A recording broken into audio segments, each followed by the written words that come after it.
Assalamualaikum warahmatullahi wabarakatuh. Perkenalkan kami dari kelompok 10 ingin mempresentasikan tentang hak pilih, pemilu, dan anti korupsi. Kelompok 10 ini terdiri dari Aditya Alvin Fauzan dengan NIM 44203771. Yang kedua ada Dina Safira 442735. Maulana Rian Hadiputra 442993, Rio Lulut Anggito 442169, dan saya sendiri Siti Lutfiah 442260. Untuk slide pertama akan dijelaskan oleh Adit. Silakan Adit.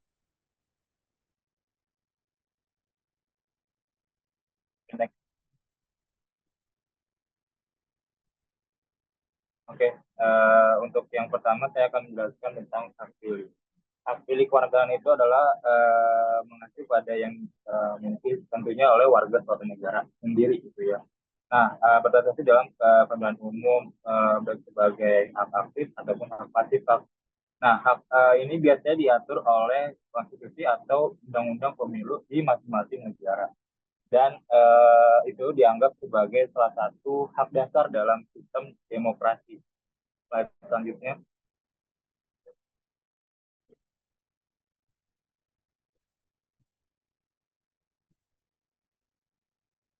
Oke, yang ke satu itu adalah saya akan menjelaskan dulu kriteria hak pilih aktif, yaitu dari mulai minimum usianya. Nah, batasan usia itu minimumnya di usia yang ditetapkan oleh undang-undang di berbagai negara itu minimal di 18 tahun. Yang pertama itu, dan yang kedua adalah kewarganegaraannya. Nah, kewarganegaraan itu adalah hanya warga negara yang berhak memilih dalam pemilihan nasional. Artinya, misalkan saya sebagai warga Indonesia, berarti saya berhak memilih pemilihan umum di warga negara Indonesia. Jadi saya tidak bisa ikut memilih di pemilihan umum di misalkan di Malaysia gitu ya, karena sesuai kewarganegaraannya. Dan yang ketiga adalah registrasi. Nah, di beberapa negara ini warga negara harus mendaftar terlebih dahulu untuk mendapatkan suara dalam pemilihan. Yang ketiga,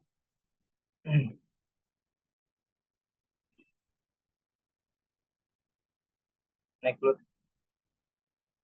Nah, selanjutnya saya akan hak pilih pasif, yaitu usia minimum. Nah, ini juga sama kayak tadi aktifnya itu minimumnya menjalankan diri dalam jabatan publik yang bisa lebih tinggi dibandingkan usia minimal untuk memilih. Nah, ini tidak ada kriteria, maksudnya tidak ada syaratnya untuk pasifnya, karena ini mencalonkan diri gitu ya sebagai pemilihan umum. Dan yang kedua adalah warga negaranya. Nah, ini juga biasanya harus menjadi warga negara sama kayak tadi ya, di beberapa negara harus sesuai warga negaranya. Dan yang ketiga adalah persyaratan tambahan. Ini sebenarnya opsional tergantung masing-masing negara, tapi yang paling dominan adalah tidak menjalani hukuman pidana atau tidak memiliki catatan kriminal yang memenuhi persyaratan pendidikan juga atau pengalaman kerja tertentu.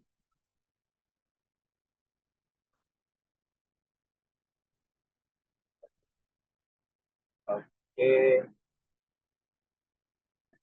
selanjutnya. Nah, ini juga ada lagi keterlibatan diaspora. Nah, diaspora itu adalah banyak negara memungkinkan yang tinggal di luar negeri. Nah, jadi misalkan saya warga negara Indonesia tapi lagi kerja di Korea. Nah, itu bisa memilih ikut pemilihan umum di negara Indonesia, tapi harus memberikan suara melalui pos atau kedutaan besar dan konsulat di negara tersebut gitu. Jadi itu bisa memberikan suara tapi melalui pos atau kedutaan. Dan keterbatasan pembatasan, yaitu artinya adalah hak pilih bisa dibatasi berdasarkan kondisi tertentu, misalkan hak pidana, gangguan mental yang serius, atau persyaratan khusus lainnya. Nah, khusus hukuman pidana itu adalah pengecualian harus dilakukan dengan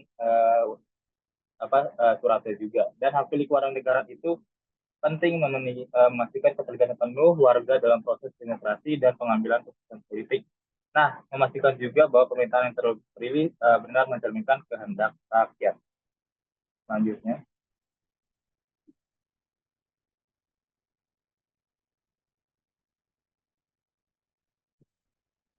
Oke. Oke. Nah, yang tadi hak pilih kewarganegaraan itu dapat dibagi menjadi jenis berdasarkan berbagai kategori. Nah, yang pertama adalah berdasarkan aktivitasnya. Ini sama kayak yang tadi ya. Ininya adalah untuk memberikan suara dalam pemilihan warga negara hak pilih aktif ya. Jadi jadi harus aktif itu sesuai yang tadi ada minimumnya 34 tahun dan sesuai warga negaranya. Dan hak pasif ini juga mencalonkan diri. Nah, jadi pasif ini adalah misalkan saya sebagai mencalonkan diri sebagai gubernur DKI Jakarta. Nah, ini juga ya masuk kategori hak pasif, Pak. Ya. Dan juga sesuai kewarganegaraan. Selanjutnya,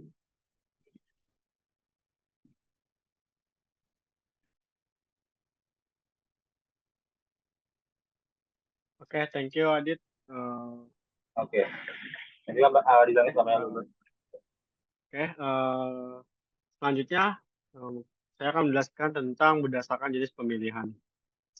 Yang pertama adalah hak pilih dalam pemilihan nasional. Nah, hak pilih dalam pemilihan nasional itu hak untuk berpartisipasi dalam pemilihan yang menentukan pejabat nasional seperti pemilihan presiden atau anggota legislatif nasional. Jadi itu wajib lah bagi kita untuk memilih gitu.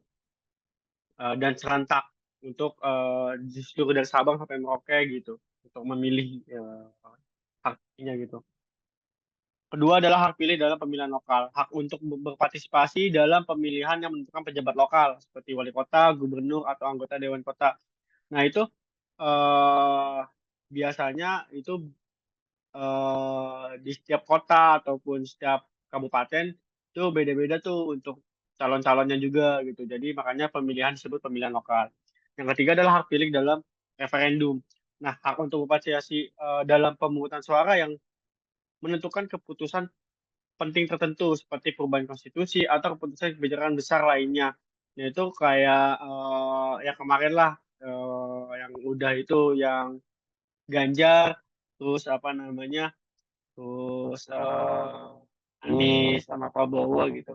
Nah itu Ganjar sama Anies tuh mau mencoba untuk menggunakan hak referendum, jadi kayak mau coba perubahan konstitusi gitu. Terus mungkin yang saya tahu gitu dan mungkin juga salah ya. Mohon maaf juga kalau contohnya salah. Terus selanjutnya eh, berdasarkan status kewarganegaraan. Eh, Yang pertama adalah hak pilih warga negara domestik, yang kedua hak pilih diaspora. Nah, perbedaan dari kedua ini adalah dari kitanya yang berada nih, kita di dalam negara atau di luar negara. Nah, hak pilih warga negara domestik yaitu hak pilih yang diberikan kepada warga negara yang tinggal dalam negeri gitu, dari yang tadi disebutkan Sabang sampai Merauke gitu, itu disebut oleh hak pilih warga negara domestik. Nah, hak pilih diaspora adalah hak pilih yang diberikan kepada warga negara yang tinggal di luar negeri.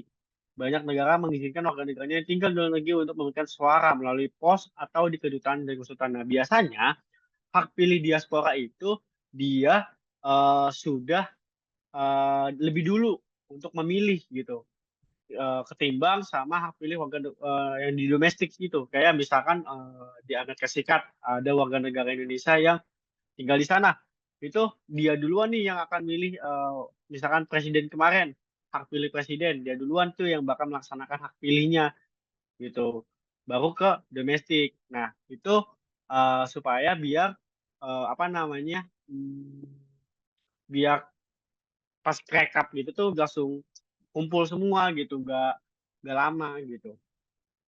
Nah, selanjutnya berdasarkan persyaratan dan kelayakan, yang pertama adalah hak pilih universal.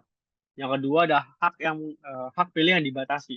Nah, yang pertama hak pilih universal. Hak pilih universal yaitu hak pilih yang diberikan kepada semua warga negara yang memenuhi syarat umum seperti usia minimum dan registrasi tanpa diskriminasi berdasarkan ras, jenis kelamin, agama, atau status sosial. Jadi benar-benar universal, mau dari ras apa aja, jenis kelamin perempuan cowok, perempuan laki-laki, terus adalah ada agama Hindu, Buddha, dan lain-lain, Islam, atau status sosial mau itu kaya, mau itu miskin, semua itu rata gitu.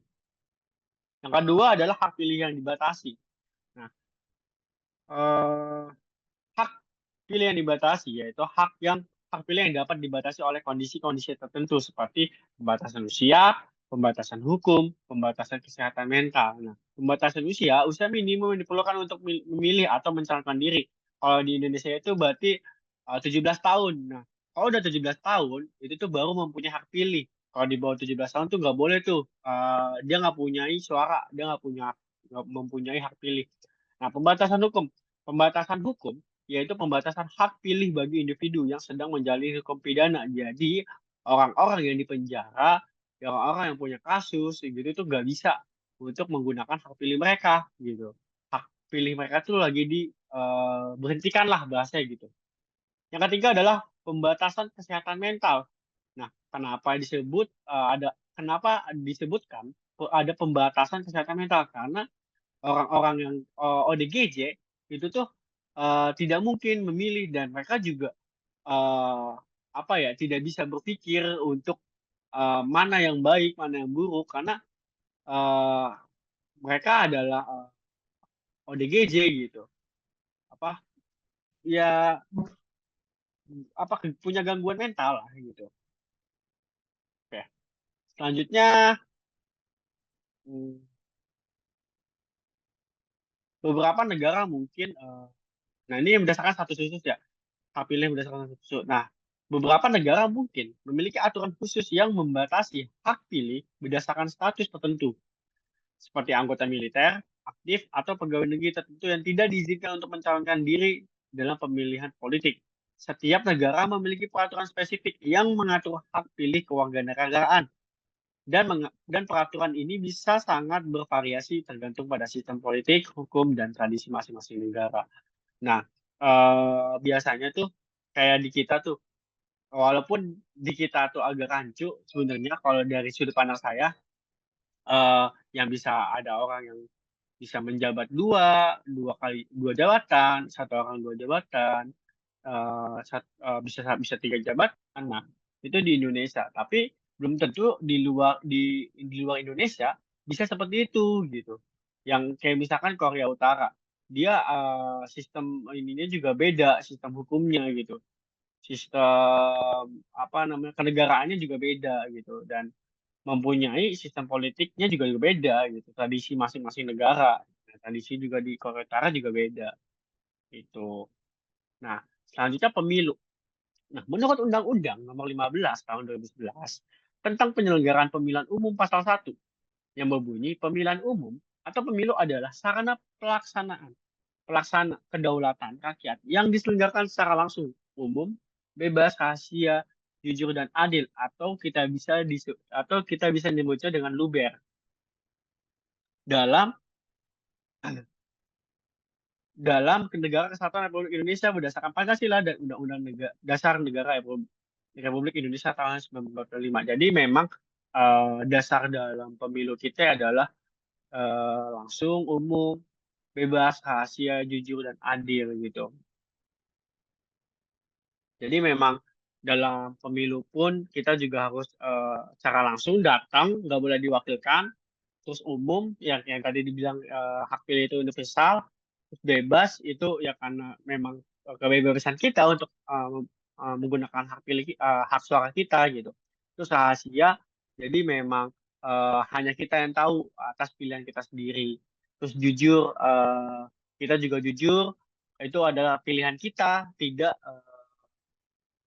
apa ya ditunggangi ataupun disogok atau gimana itu. Terus juga adil, ya kita harus adil bahwa ya itu memang pilihan kita, kita juga harus apapun keputusannya juga ya udah gitu, kita harus terima gitu. Nah, untuk selanjutnya mungkin bisa dilanjutkan oleh siapa ya, bentar, oleh Anggi Kak. Oke, boleh Anggi untuk melanjutkan. Terima kasih. Terima kasih Lulut.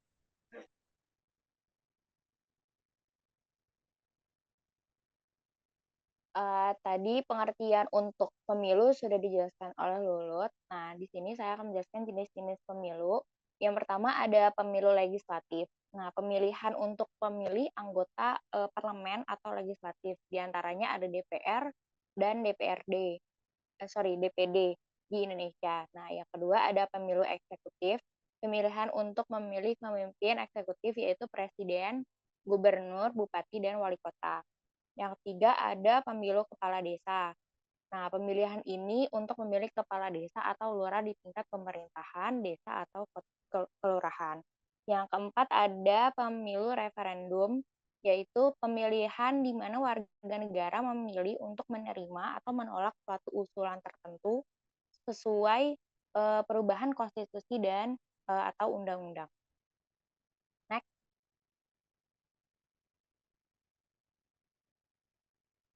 Nah, ada tahapan pemilu. Yang pertama ada pendaftaran pemilih.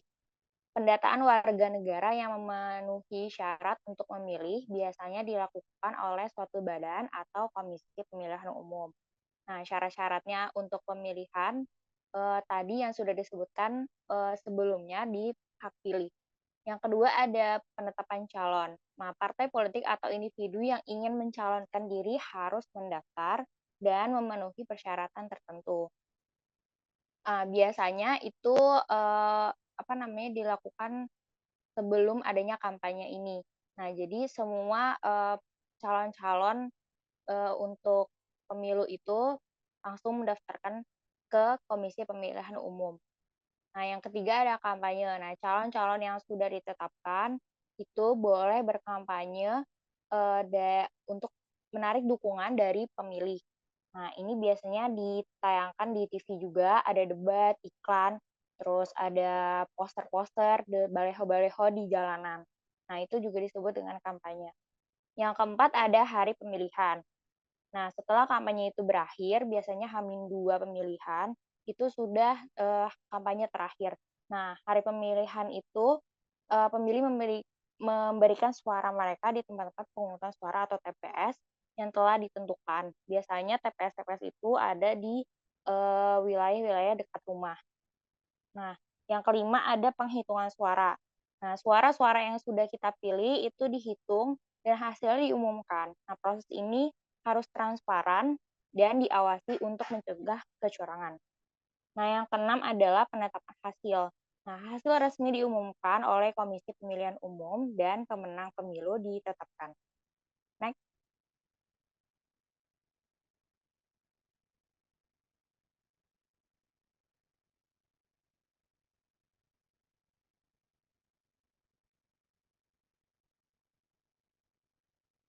Lalu ada prinsip-prinsip pemilu. Nah, tadi udah dijelasin juga sama Lulut, yaitu ada langsung, umum, bebas, rahasia, jujur, dan adil atau yang biasa disebut dengan luber jurdil. Nah, langsung itu pemilihan memilih suara tanpa secara langsung. Umum itu semua warga negara dari berbagai ras, suku, agama, status sosial juga bisa untuk memilih.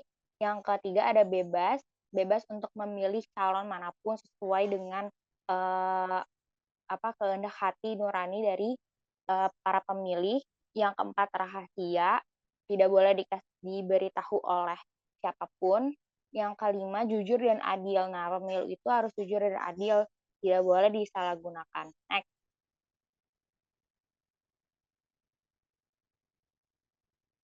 Nah, yang selanjutnya adalah pentingnya pemilu.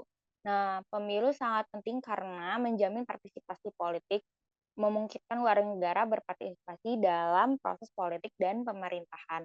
Yang kedua, memperkuat legitimasi pemerintahan. Nah, pemerintah yang terpilih melalui proses pemilu yang sah memiliki legitimasi yang kuat di mata masyarakat. Yang ketiga, ada mengawasi kinerja pemerintah. Pemilu memberikan mekanisme bagi warga untuk mengevaluasi dan menggantikan pemerintah yang tidak menjalankan tugasnya dengan baik. Yang keempat, ada menjaga stabilisasi sosial. Dengan menyediakan cara damai untuk menyelesaikan perselisihan politik, pemilu membantu menjaga stabilitas sosial.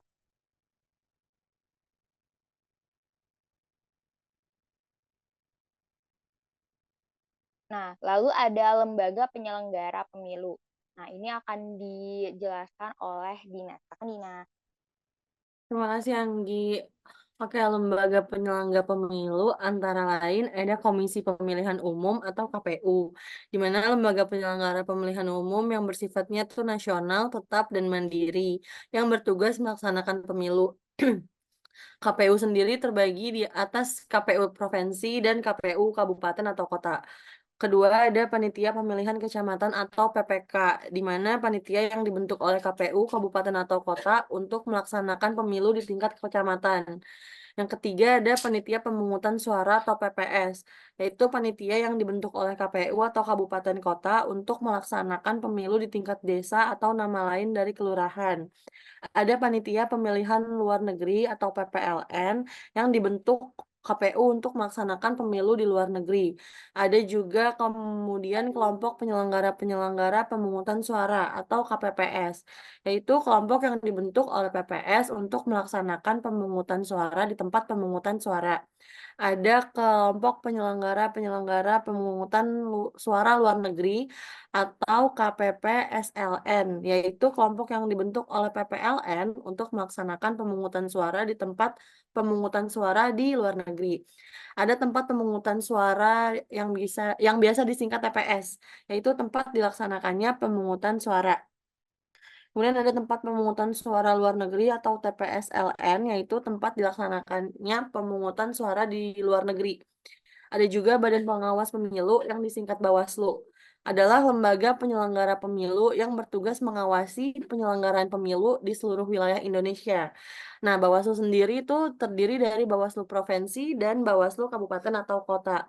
Ada panitia pengawas pemilu kecamatan, yaitu panitia yang dibentuk oleh Panwaslu Kabupaten atau Kota yang bertugas mengawasi penyelenggaraan pemilu di wilayah kecamatan. Ada pengawas pemilu lapangan, adalah tugas yang dibentuk oleh Panwaslu kecamatan yang bertugas mengawasi penyelenggaraan pemilu di desa atau nama lain kelurahan. Ada pengawas pemilu luar negeri atau yang biasa disebut dengan pengawas pemilu luar negeri ini tugasnya dibentuk oleh Bawaslu yang bertugas mengawasi penyelenggaraan pemilu di luar negeri.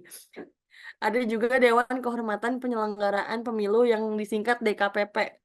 Adalah lembaga yang bertugas menangani pelanggaran kode etik penyelenggara pemilu dan merupakan satu kesatuan fungsi penyelenggaraan pemilu. Next, Lulut. Masuk ke anti korupsi. Anti korupsi, sorry, Lulut. Oke, terima kasih. Masuk ke anti korupsi ya teman-teman. Nah, anti korupsi adalah upaya dan tindakan yang dilakukan untuk mencegah, mengurangi, dan menghilangkan korupsi dalam berbagai sektor kehidupan, baik di pemerintahan, perusahaan, maupun organisasi lainnya.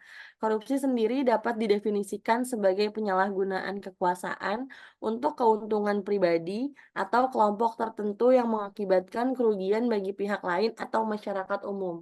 Next.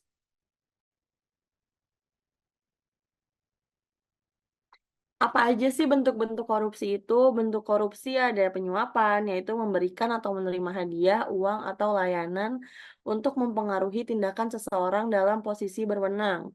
Ada juga penggelapan, di mana penggunaan atau pencurian dana atau aset oleh orang yang bertanggung jawab atas pengelolaannya. Ada penyalahgunaan kekuasaan, yaitu penggunaan kekuasaan atau posisi untuk keuntungan pribadi. Misalnya bisa dalam bentuk nepotisme atau favoritisme. Ada juga bentuk pemerasan, di mana memaksa pihak lain untuk memberikan sesuatu. Biasanya bisa dengan uang, dengan ancaman, atau juga paksaan. Yang kelima adalah fraud atau penipuan atau manipulasi informasi untuk keuntungan pribadi atau keuntungan dari sebuah kelompok. Next.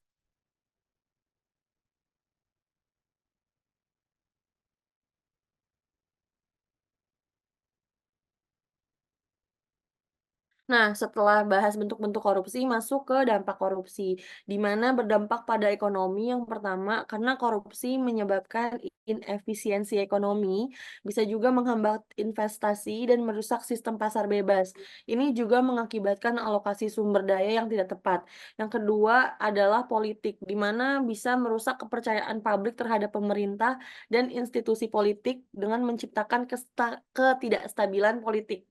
Ada juga dampak sosial, yaitu meningkatkan ketimpangan sosial, merusak norma dan nilai sosial, dan mengurangi kualitas layanan publik.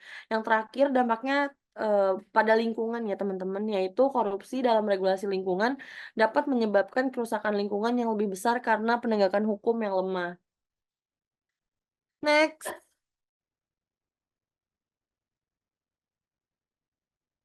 Oke, selanjutnya akan dijelaskan oleh Maulana Rian. Terima kasih. Oke, terima kasih Dina Safira. Untuk strategi dan tindakan anti korupsi ini, yang pertama ada penegakan hukum, yaitu penerapan hukum yang tegas terhadap pelaku korupsi. Kemudian yang kedua ada transparansi, meningkatkan transparansi dalam administrasi publik dan sektor. Kemudian yang ketiga ada akuntabilitas, memperkuat mekanisme akuntabilitas di semua level pemerintahan. Yang keempat ada yang namanya pendidikan dan kesadaran, meningkatkan kesadaran masyarakat tentang bahaya korupsi dan pentingnya integritas. Kemudian yang kelima ada reformasi institusi, yaitu menguatkan institusi anti korupsi seperti Komisi Pemberantasan Korupsi. Kemudian yang keenam ada yang namanya kerjasama internasional, kerjasama lintas negara untuk menangani korupsi yang melibatkan lebih dari satu negara. Next. Untuk implementasi kebijakan anti korupsi itu yang pertama ada yang namanya whistleblower protection, yaitu melindungi dan memberikan insentif kepada pelapor korupsi. Kemudian yang kedua ada yang namanya regulasi ketat, penerapan regulasi ketat yang mengatur etika bisnis, pengadaan publik. Yang ketiga ada yang namanya teknologi dan sistem digital menggunakan teknologi untuk meningkatkan transparansi. Yang keempat ada yang namanya evaluasi dan monitoring, membangun sistem untuk memantau dan mengevaluasi kebijakan anti korupsi. Next. Untuk yang slide ini membahas tentang tantangan dalam anti korupsi, budaya korupsi. Yang pertama budaya korupsi. Di beberapa negara korupsi telah menjadi bagian dari budaya yang membuat upaya pemberantasnya lebih sulit. Kemudian yang kedua sumber daya terbatas, kurangnya sumber daya untuk mendukung institusi anti korupsi. Yang ketiga ada namanya resistensi dari pelaku perlawanan mereka dari yang diuntungkan oleh praktik korupsi. Yang keempat ada yang namanya keterbatasan hukum yang kurang memadai atau tidak sinkron dengan upaya pemberantasan korupsi. Next. Untuk contoh praktik sukses anti korupsi, beberapa negara telah menunjukkan kemajuan signifikan dalam memberantas korupsi seperti Singapura yang telah mengimplementasikan kebijakan transparansi dan akuntabilitas. Dengan penerapan strategi dan kebijakan efektif serta kerjasama dari seluruh elemen masyarakat, korupsi dapat ditekan, yang pada akhirnya akan membawa manfaat bagi kesejahteraan masyarakat dan pembangunan negara. Berikut dari kelompok 10, sekian dan terima kasih.